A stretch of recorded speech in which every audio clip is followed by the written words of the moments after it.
And that's why I'm getting the 5-star reviews. That's why I'm getting clients literally crying to me saying like, I cannot believe we found you as a builder. Like I just finished this one at Semaphore and she was like so grateful and they're the most beautiful clients. But like, that's the Rolex I'm trying to create. Today we'll be sitting down with Robbie Skibicki. When he quit his 9-to-5 job, he had 4 mortgages and financial pressure coming from all angles. Within a couple of years, Ontier has grown to 5 projects a year and all without a single employee. Expect to learn how to leverage the contractor model and break free from the status quo, what mindset shifts are required to flip your life upside down, and the hardest thing he's ever done. Ladies and gentlemen, please welcome my guy, Robbie Skibicki. Thank you, Sam. What a beautiful intro. Starting a building company from the ground up is no small feat. Most people underestimate what it takes. I want to break down the startup phase, the mindset shifts, the biggest lessons, and what it really takes to pull this off. Tell me the story of when you pitched the investors. When I first started Ontier, I was like, what's going to set myself apart from every other luxury builder, other volume builder out there? And one thing that's lacking tremendously in the construction company is communication, giving a shit about the client, and actually trying to provide a good quality product. So when I first started my company, I said, how can I be a point of difference to these clients? And I said, you're not paying a supervisor, you're paying the director. I'm going to be on your site consistently. I'm going to be communicating with you directly, and I'm going to make sure that your house is like my house. You're not going to be paying a big volume construction company and just paying for their supervisor that rain, hail, or shine gets paid a salary. You're paying for me. You're paying for the director. You're paying for my legacy because I want to be renowned as the Rolex of construction. So I'm going to be treating every single build like my own home. And that was the point of difference I try to get across to everyone, saying you're paying for me. You're not paying for just another employee. The Rolex of construction. That's the goal. I like it. How many projects have you got on at the moment? So I've got 6 projects, which range between a duplex and 3 houses. So let's say between 10 and 12 at the moment. What's the biggest reality check that most trades are going to face when they decide to go out on their own, go from project manager to builder? The biggest reality check and the biggest challenge that I faced wasn't necessarily the job description or anything like that. I'm still a construction manager. I'm still on site. It is the legal responsibilities and it's the stress that comes with the unknown. So I'm still on site doing what I did before at another construction company. However, if I fuck up, it's my license, it's my insurances. I'm going to get sued. If I fuck up at another construction company as a site manager, that's on the boss. That's not on me. So it became apparent to me that like, shit, if something goes wrong, the building falls down, the structural steel isn't checked properly, if stuff is not by code and it screws up, I am liable for hundreds of thousands, if not millions of dollars. And worse, I could hurt someone. So that was the biggest reality check for me. So that's really it's a pressure shift, isn't it? Because working for someone else, you can kind of, as much as you don't want to, you could get away with it. You could. But now that everything falls back on you, you are the responsible, you are the liable person. Correct. What's the biggest challenge you faced in the first 12 months? The biggest challenge for me, I've got to be careful what I say here as well, because I had a business partner when I started up the construction company, and we just didn't see eye to eye halfway through. And with construction, cash flow is king. Like you've got to be managing cash flow. And during that phase when I wanted to buy out my my business partner, there was a bit of money involved in that. So in the first 6 months of starting a new business, I am faced with a dilemma of cash flow plus forking out a fair bit of money in my first year of business. And that was, I had $0 in my bank account, trying to pay trades. And I'm like, what the fuck am I going to do here to lose that amount of money in the first year of business? Was very, very stressful. Help me understand why having a partnership seemed like a good idea at the time. What was the dynamic? I'll tell you exactly why I wanted to go with a partnership, because if you go in with someone, if you fail, it's not on you entirely. And I think I was so scared and I didn't believe myself wholeheartedly. And I actually want to touch on that a little bit more. Please, go deep. It's actually insane. So when I was actually going through that sort of breakup with my partner, right, I rang up my old boss and I was like discussing like, what am I going to do here, blah, blah, blah. And he said, do you know what the biggest problem you had? I was like, what's that? It's like, you didn't believe in yourself that you could do this by yourself. So you dragged someone else into it, and now you're not seeing eye to eye. Was that partner, like I often find when people want to start a company with someone, there's like the money guy and the guy with the skills. Yep. Were you the guy with the skills and that was the money guy? Was that the dynamic, or why? What was important about this person? You're exactly right. So we both had different roles at the construction company we worked. I was a site manager, construction manager. So I was on site doing all the details and programming and stuff. And he was the finances, like paying trades, paying invoices. So I had no idea how to reconcile zero, do all that sort of money side of things. I was on site. So together, it seemed like a perfect fit. How'd you guys meet? Where'd it come At about? work. Okay, so you were working for a different building company. Yeah, we both worked together and we're good friends. Cool. Yep. What about some advice for new builders? In their head, they're Yep. going to be going, I need content, but I don't have any projects yet. I need to get indemnity so that I can actually run some projects. Mm-hmm. I need to get the trades to do it. Mm-hmm. What can they learn from your experience? I think a lot of builders jump into this thinking, I'm going to become a builder and buy a Lambo the next day. You know, it's fucking ridiculous how a lot of people I speak to like, oh, you're a builder, you must be like killing it. Where's your Lambo? Sort of shit. And they don't realize how many hidden costs there are in a construction company. I found out the hard way. Breaking even the first couple of years, it was a real big struggle. So if you are a tradie, carpenter wanting to make that jump, I would be saving up a fair bit of cash because as a builder, you get paid in progress payments. I had to fork out maybe between 80 to 100 grand on my first job before I got paid out. I saved that money up, but at the end of that, before that first program, I had $0. It got to a point where my beautiful girlfriend saw how stressed I was and she was willing to transfer me 15 to 20 grand when I had zero just to keep paying the trades. Luckily that week I got paid, but any advice I can give to any trade wanting to make the jump, save up a fair bit of capital, cash, make sure you can fund the projects before you get progress payment, make sure there's margin in there and make sure you understand that you have to pay GST, you have to pay BAS, you have to pay all the overheads that I didn't even know I had overheads with a construction company when I have no employees, right? There's still so many overheads. Make sure you start off on a good quality couple projects. Don't bite off too much.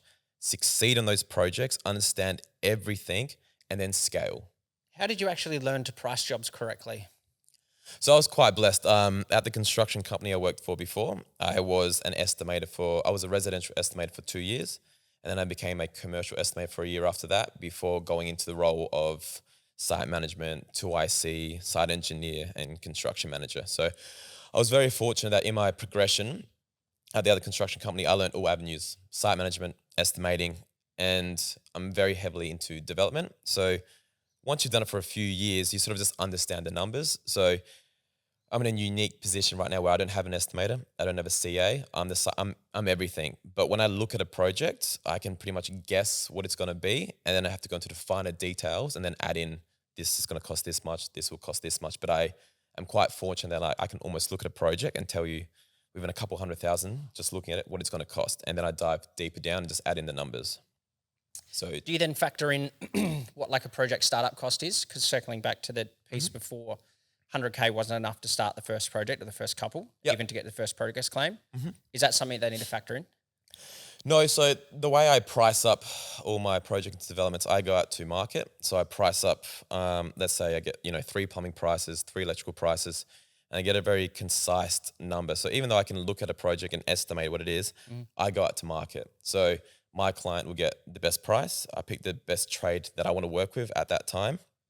And it's a very concise number and it's very like to the cent. So Sam, your house is going to cost you $800,223.43 to the cent, right? And that gives the client confidence that it's not going to cost you $900,000, it's going to cost you this much. And I pride myself on having a very accurate pricing, and I just add my builder's margin onto that. But just to go a little bit step forward, it's crazy how you put your builder's margin in there. And this is how naive and novice I was the first couple of years, where I was like, where the fuck's all the money? So you price this job and, you go from a standard salary that I was on onto a builder's margin. You're like, fuck yeah, like I can't afford that Lambo. Shit yeah, I can do it. And then come the end of the project, I pay myself a salary, then I pay BAS, then I pay GST, then I pay the overheads, the car, the insurance, the office, all that kind of stuff. I'm like, There's no money. Where the fuck is it? There is no money. It broke even. Yeah, I paid for my salary, but the company was not moving forward.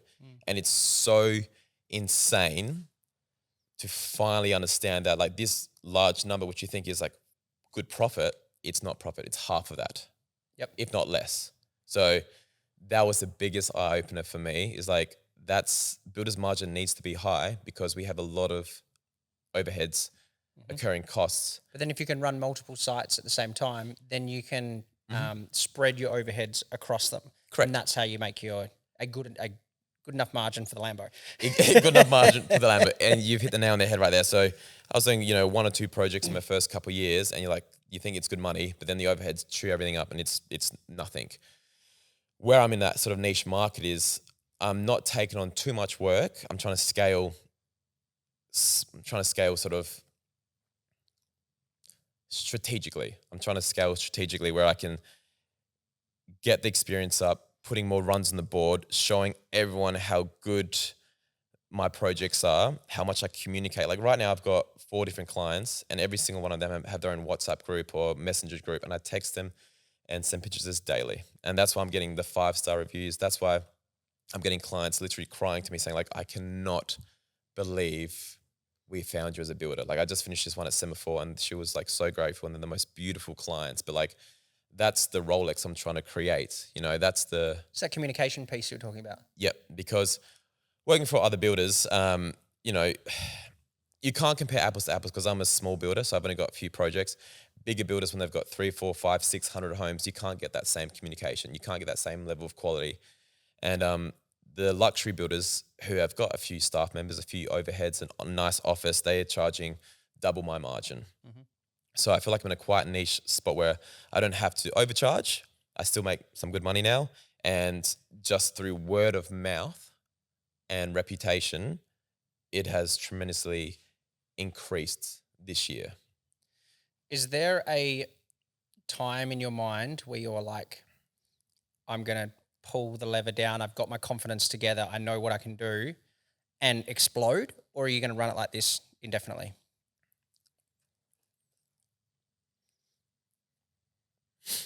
Do we need to get a whiteboard out? If we can start writing. Yeah, absolutely. I'm going to answer that question with a little rebuttal. What I'm chasing right now is calculated stress. Cool. So what I'm trying to do is when I mean by calculated stress, if your family member gets cancer or a disease, that's not the stress I'm looking for, right? That's bad stress, right? What I'm looking for is how much can I take on? How much can I do just before breaking?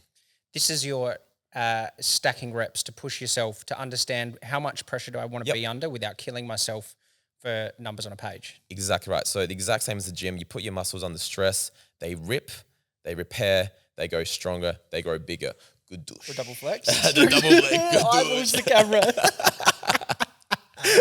Okay, I want to quickly plug on the system or the framework that sits behind the company. Yep. Because everyone bangs on and I'm starting my company or I'm growing and I need these systems and processes. What's one that you've relied on that's been I wouldn't do it without that system?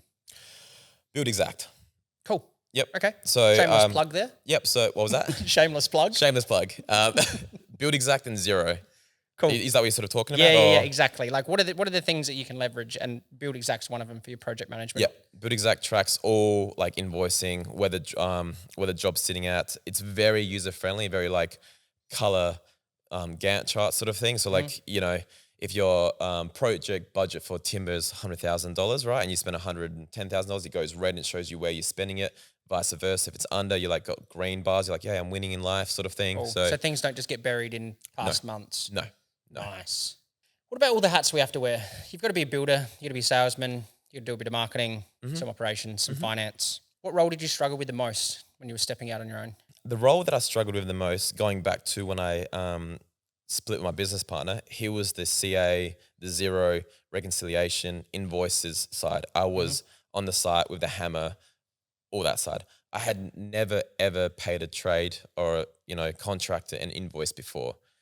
Never. You had to go through grassroots bookkeeping. Yeah, exactly right. So I'm so green. I was such a novice. So the biggest hurdle was learning how the fuck do I reconcile? Like, do I have to send him an invoice? Like, how do I send an invoice? What's the proper sort of scaling? And jumping straight into the construction side, because when I quit my job, I was straight back. Like, first month I was building, right? So learning all that sort of online computer stuff while building was extremely hard, and I was shitting myself that I'd put an extra zero somewhere, I'd pay a trade less, and they'd get angry at me. I was so fearful of that side. But again, with that calculated stress, I learned it within a couple months, and now it's a breeze. And it's the same thing. The computer work I found come with lots of reps. When I went from working on site to having to actually run the company, you don't realize the fatigue that you go under with all of the tabs open, all of the numbers in your head, trying to get everything out, trying to get everything paid. Absolutely. What separates the guys who win from the ones who don't? I would 100%. Before I even go on that, I don't think I've won yet. I think I'm on the road to success, but I honestly think it's just relentless effort, and being a man, understanding that no one actually gives a fuck about you and your feelings. You got to get the job done. So I was when I was a lot younger, I was so scared what other people thought of me. And then I realized in construction, I've got to build the house for the client. I've got to get paid. My feelings sort of go out the window, unfortunately. And You've got a service to provide. I've got a service to provide. And there are some days where I just want to crawl up in a ball and cry because I've got literally no money in the first couple of years. You know, cash flow was fucking killing me. But not like what's going to happen with that? If I just sit there and talk about my feelings, nothing's going to change. I have to be present to my trades. I have to go through the details. It's putting my emotions aside and my mental want to scream and just fucking hug someone, be like, I can't afford to do that. I've just got to keep pushing. So I think success, I think there's a direct correlation, at least in my mind, what I've learned the last couple years is the ability to handle stress will coincide with financial gain and growth. And I think the more calculated stress that I endeavor, the more successful I will become. How do you manage that stress? What are some tactical things that you use or used? Is this grabbing a pillow over your face and screaming? Yeah, or absolutely. Is this pumping weights? Or is this running? How do I deal with What are the outlets? The outlets? Well, look, I've been pretty healthy. Like I love the gym. I love trying to be healthy. But I think the best way to handle stress is by fixing the problem or fixing the issue. So like if I'm stressed about something, getting the job done, fixing it, and then either getting paid for a progress claim or whatever. So this is like someone stresses, let's just take a hypothetical example. Someone's like fully having a financial crisis, stressing about profitability, but neglect to go into zero and find out exactly what's going on. That would be like pushing it away as opposed to leaning in and solving the problem. Exactly right. So when you say, how do you deal with stress? If you are so stressed because you can't make payments or the invoices aren't adding up or whatever, and you decide to go for like a 20K run because you're stressed, that doesn't fix it. It makes it worse. So like, fuck man, I would love to go for a leisurely run and be an influencer and say day in the life of Robbie Skibicki and have my smoothie and have a sauna every morning and stuff. I would love to be able to de-stress and detoxify like that. But right now, the way I deal with stress is by getting the job done. And I've really learned that the hard way the last couple of years is no one cares about my feelings besides, my very close family and my girlfriend, close friends. But I have a responsibility to the clients. And the more I tick off my to-do list, the less stress I have. So the way I deal with stress is by getting the job done. What about the feeling of handing over a completed project? Explain it for me. I'll never forget. It was almost like imposter syndrome still. So the first time I completed a project for myself, right? So at the other construction company, I was just the site manager. You got a team, you got admin, you got CA. So I play a 30% role in delivering that project. So you hand it over, you feel quite good about yourself. Did you still do the handover walkthrough though? Yep. So the first project I did, it was on Grange Road for a good friend of mine that gave me a shot because he knew who I was as a person. I was dedicated and basically sold him saying, you're going to get me. You're not going to get someone else, right? Handing over that project, going through the blue tape and then finishing all the defects. And they walk in just after Christmas time and they're like, this house looks like fucking beautiful. This house, the quality is amazing. The whole family came in. They were like so grateful. Like, you've done an amazing job, like 5-star reviews. And like I walked in, I was like, you know what? This is a beautiful home. And it's sort of him like, I did this. But it's funny Because after I did this, I went into the second project. I was like, can I do that again? Or was that a fluke? Yeah, that imposter kicks in big time. Imposter kicks in. I was like, I built this beautiful home. The clients are over the moon. Everything worked. Like I was scared that like the taps wouldn't turn on. Like I was like, there's gotta be something wrong. Even though you've triple checked everything. Triple checked it, like got the COCs, the plumber's done a great job, the sparky's done a great job. And I'm sitting home like 2 weeks after, I was like, what happens if the house burns down for some reason? Or like, what happens if like all the plumbing just explodes? I was So like, it's not like you don't get to 4 p.m. Friday of handover day and you've done the walkthrough with them and they're happy and hand them keys and you walk off and you're like, check box, done. No. It's like stress goes down and then hits a baseline 20% of, I wonder what if, the next 12 months. I was so, like, even now sometimes, like, even though I use one of the best roofers in Adelaide, when there's a huge downpour, I'm still freaking out, like, is the roof going to leak? So it's getting less and less, as I said, calculated stress, and doing more projects, I get more confidence in myself. And don't get me wrong, I am super confident of the product that I'm delivering, but there's still a bit of that imposter syndrome, being everything by myself. Like, have I fucked up? Because it hasn't been, like your houses haven't been standing for 15 years yet. No. You don't have that, No. that data to go on to prove to yourself, that undeniable proof. Yeah, correct. Let's hold it up for a moment. Lots of guys are going about the game of business alone, and it can be a really lonely journey. I talk with hundreds of founders who go through the very same scenario. And from time to time, we find the right guy and the right business, and I decide to invest in that. If that's something that you're interested in, shoot me a message on Instagram and we can take up the conversation. Now let's get back to the show.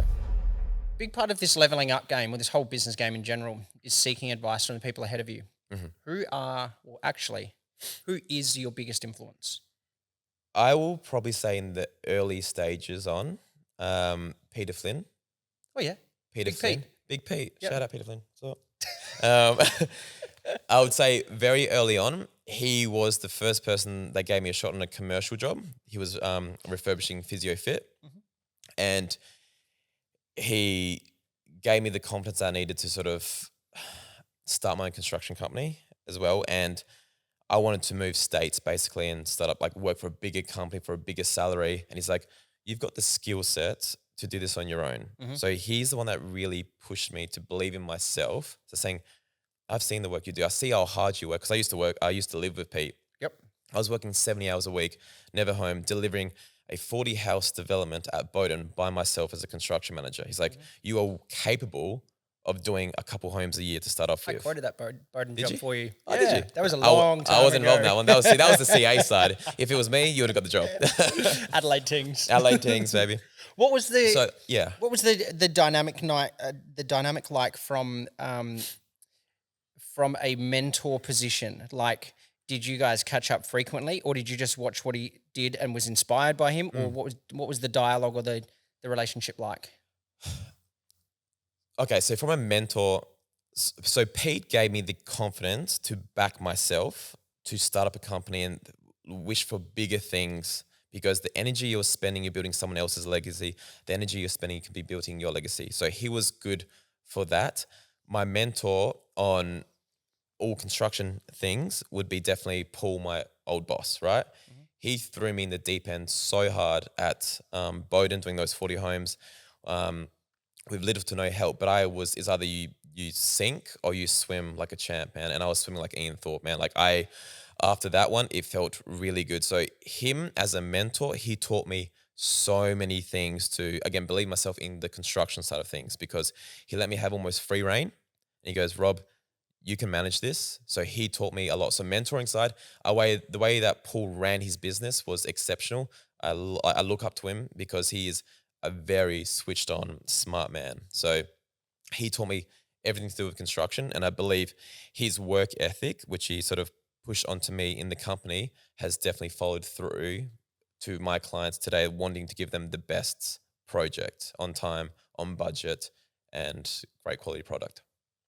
How'd you navigate the change in dynamic from leaving Paul to going out, or theoretically, in competition? Yep. I'm a very small fish in a very big pond against him. He's a big volume builder, so we're not going to be sharing at all the same things. Yep. But because I respected the man so much, and I'm a very respectful person, like I love building charisma with my trades. I love working together as a team, camaraderie. Like I love that kind of stuff. So I gave Paul 6 months notice before I quit. That's very generous. Very generous. Very generous because he deserves it, because I was running the biggest project they had at the time. And if I gave him 2 weeks notice on a 40 house development, good luck fucking filling those shoes in 2 weeks. You know what I mean? And it's tying your own noose for that relationship. It's tying my own noose, man. And, again, 6 months later when I was going through shit with my construction company during the buyout, I rang him and he gave me advice. And really helpful advice. So I never want to burn bridges, and someone that's as knowledgeable and determined as Paul, it's always good to have him in the back of your corner if you ever need.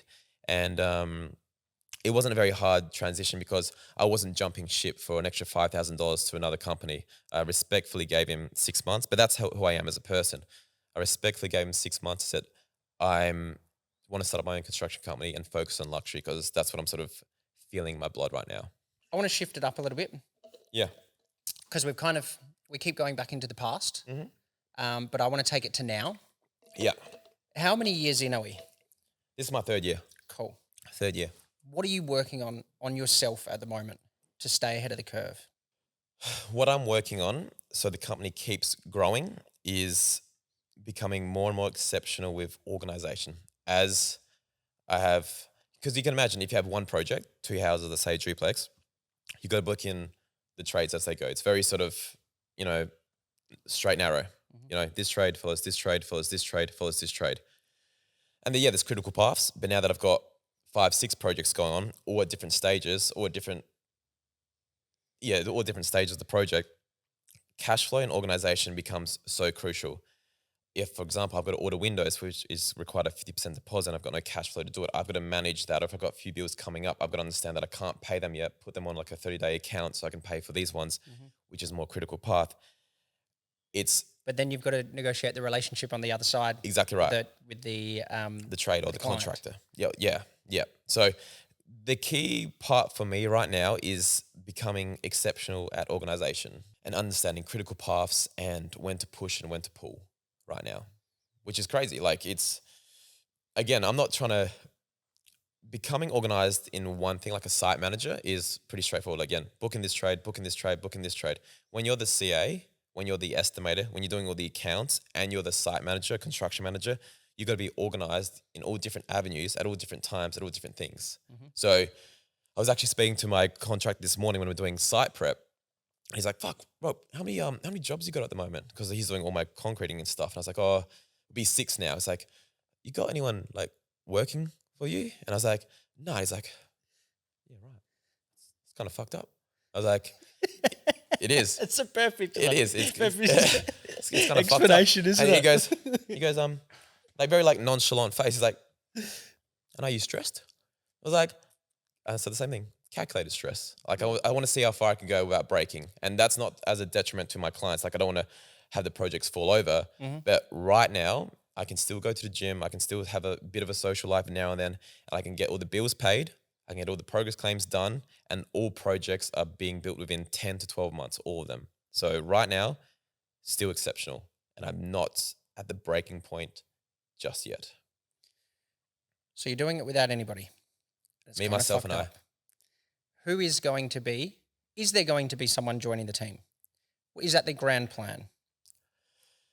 I think so, yes. So there's a few things in the works at the moment, which is sort of there's a fork in the road at the moment, whether I focus on luxury and what I'm doing right now, or there's been a few investment opportunities coming up, whether we sort of branch to a more volume NDIS sort of scheme.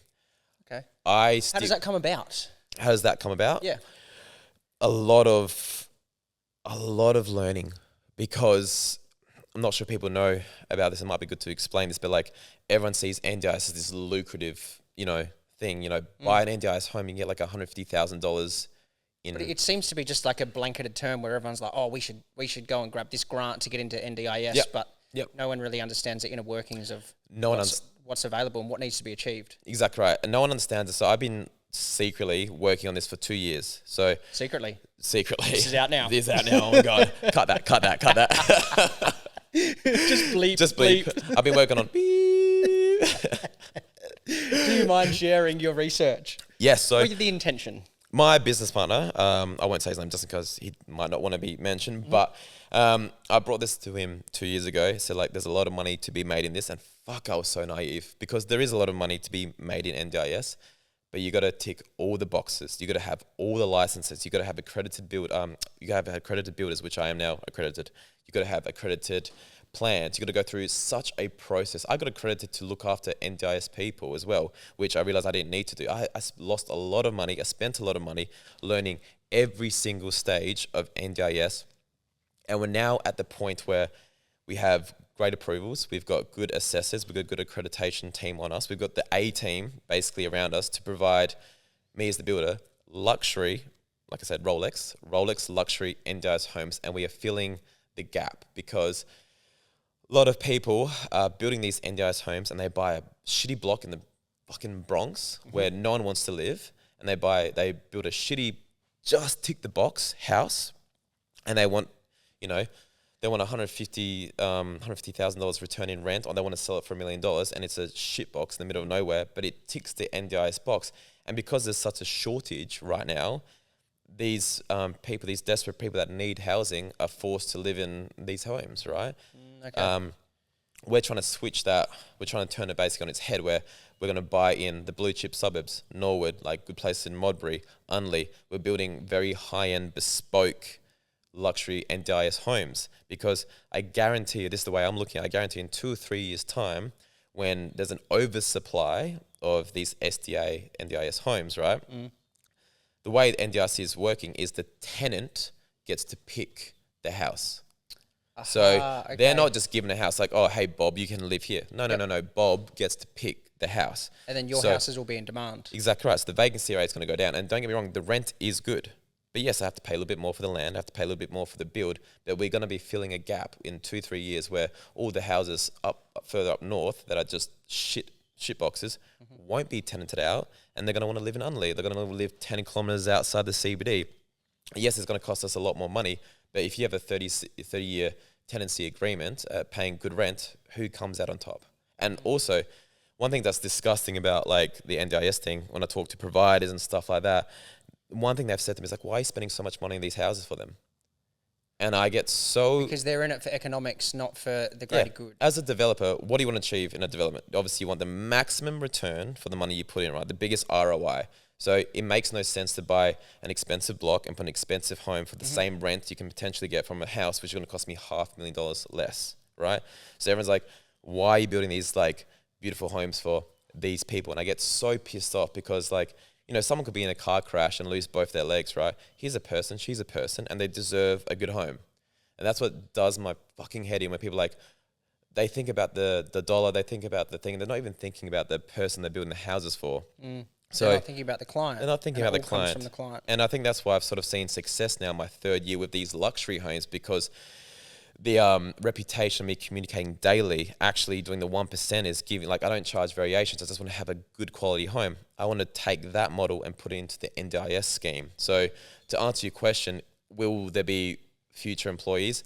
I'm not sure yet, depending where this fork goes. But if it does increase to a large scale, it will break me. So there will have to be a turning point where I will need help for sure.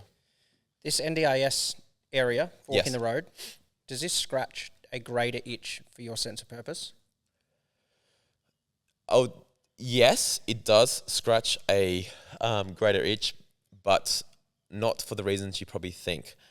At the end of the day, I want a lot of financial freedom and fuck you money. And the reason I want that is because my greatest itch, my greatest purpose is to build the most ridiculously beautiful homes on the Esplanade. Like I want to build amazing homes. You want to be driving in your Lamborghini Urus with the kids in the car. The kids in the car though, on the way to private school, and you can be like, I built that. I built that. I built that. Exactly right. But let's take example. You were doing the final clean for the Greyer houses in Queensland. Up in Queensland, right? Yep. I look at that, I'm like, man, that's my legacy. Like I look at those beautiful homes in there, and that's what I want to create. So to answer your question, I'm trying to get into the NDIS space to build beautiful homes for the clients and the people that deserve them. But obviously there's a financial gain to be had. Yep. I want that financial gain to obtain fuck you money, and then I can buy a block of land with maybe a partner or a developer, and I can work on minimal margins because I don't need it, because I've established myself through this scheme here. Because when you're building a $5, $6, $7 million home, you can't be charging super high margins, otherwise the project may not go ahead unless it's a big investor, right? But it makes sense in my head to do it for the love and do it for the quality and do it for like the magazines, let's say. And it's not to like, pat my ego. You can get your baseline business metrics done potentially through the NDIS side. Yep. And then you can have your lower margin or your cost plus jobs that are going to be top tier, that take full effort. Absolutely. And they're the ones that you can show the kids. Yep. So absolutely. So the 5-year plan is to like set up this scheme, get some good financial backing, so then I can do what I really, really love to do and build these monstrous, beautiful, elegant, almost like Vogue type castles. Rolexes. And put the Urus in the garage. Rolexes. Honestly, the Rolex of luxury is what I want to be renowned for. I'm going to stop you right there for a moment. If this has got you thinking about your own business, then you're not alone. I work with managing directors all around the country to grow their business. We focus on growing your pipeline, building your team, and developing consistent profit. If this is something you're interested in, shoot me a message on Instagram and let's get back to the show. You'd have to be proud of the man that you've become. Your parents would be pretty happy too, I would have thought as well. Yeah, I'm definitely proud of where, especially the last 2 and 3 years through financial adversity and struggles has taken. Like I was breaking even, like I said, there was times where I had to like potentially borrow money off the girlfriend just to sort of keep me up afloat. But now the 3rd year looks like the tables are turning, and I am very proud of how I can hold myself, especially. What about if we jump back in time even further? Take 5-year-old Robbie. Oh no, you're going to make me cry or something. Have you got a little piece of advice for him? Little piece of advice for 5-year-old Robbie. If I could change anything at a younger age, I would tell him that other people's opinions don't matter as much as you think. My life was very heavily dictated on what other people thought of me. So I would act in a way or do certain things to get validation from others, which isn't living authentically, and it's not living the way I wanted to. The first stage of living authentically was understanding that I wanted more for myself, starting up the construction company. And the more diversity I go through, the more I realize my feelings don't care to other people, and these people don't actually give a shit about me. So if I do good things, they don't care. If I do bad things, they don't care. It's all for me. And so I've got a responsibility to myself, to my family, to my girlfriend, and the very close circle of friends to be the best version I can. And the only way to do that is to put yourself undoubtedly first. It's self-validation, isn't it? Self-validation. Instead of seeking it externally. Fuck external validation. Like I said before, calculated stress. Whenever I dealing with calculated stress, when I achieve something, I get validation. I did it. I ticked that off the list. I got better. I learned. There's a fuck up on site. I fixed it. I got better. That's my validation. Delivering projects. Robbie, why does fuck you money really matter? Fuck you money really matters because I think all source of, happiness, and in my perspective, success is not being dictated by anyone else to live the life you want.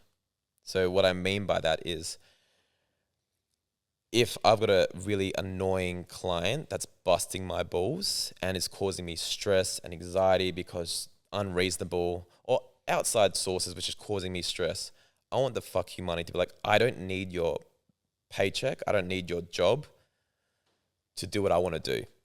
So for me, fuck you money definitely isn't driving around in the Lamborghini saying fuck you. Fuck you money is saying, I've got enough financial backing that I want to do the projects I love to do, and no one in this room, no one in this world can change my trajectory. So no one can force me to do something that I don't want to do.